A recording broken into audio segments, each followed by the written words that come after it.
الحمدللہ والصلاة والسلام علی رسول اللہ۔ کیا حمام میں کپڑے لٹکائے جا سکتے ہیں؟ سوال کیا گیا ہے کیا حمام میں کپڑے لٹکانا جائز ہے؟ کچھ دنوں سے یہ بات بہت مشہور ہو رہی ہے کہ غسل خانے میں کپڑے نہیں لٹکانے چاہیے کیونکہ یہاں شیطانوں کا بسیرا ہوتا ہے۔ تو اس بات کی کیا حقیقت ہے؟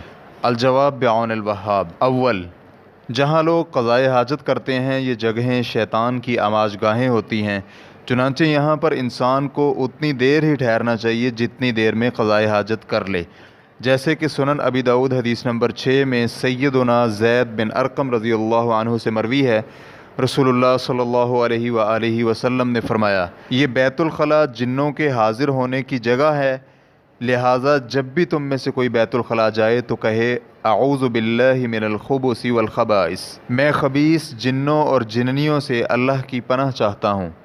اس حدیث کو علامہ البانی رحمہ اللہ نے صحیح ابو داؤد میں صحیح قرار دیا ہے۔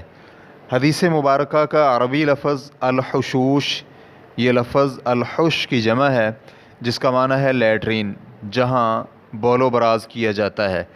اسی طرح محتضرۃ، اس کا معنی ہے کہ یہاں جن اور شیاطین بنی آدم کو تکلیف دینے کے لیے چھپ کر بیٹھتے ہیں، کیونکہ یہاں انسان سطر کھول کر بیٹھتا ہے اور یہاں اللہ کا ذکر نہیں کیا جا سکتا۔ مزید تفصیلات کے لیے دیکھیے مرقات المفاتیح جلد نمبر 1 صفحہ نمبر 386۔ اسی طرح علامہ نووی رحمہ اللہ کہتے ہیں، جہاں شیطان ہو ایسی جگہوں سے پرہیز کرنا مستحب ہے، اور حمام میں نماز ادا کرنے سے ممانعت کی علت میں یہی بات زیادہ ظاہر محسوس ہوتی ہے۔ ریفرنس کے لیے دیکھیے شرح النووی جلد نمبر 5 صفحہ نمبر 183۔ دوم، کپڑوں کو حمام میں لٹکانے سے اس کا کوئی تعلق نہیں ہے، اس لیے مذکورہ سبب کی وجہ سے بیت الخلاء میں کپڑے لٹکانا مکروہ بھی نہیں ہے۔ دوسری جانب بیت الخلاء میں شیاطین کا تکلیف دینے کے لیے گھات لگا کر بیٹھنے کا بھی کسی بھی اعتبار سے کپڑوں کے ساتھ کوئی تعلق نہیں بنتا، چنانچہ یہ ایک بے بنیاد دعویٰ ہے اور لوگوں میں پھیل جانے والا ایک ڈھکوسلہ ہے۔ واللہ تعالی اعلم۔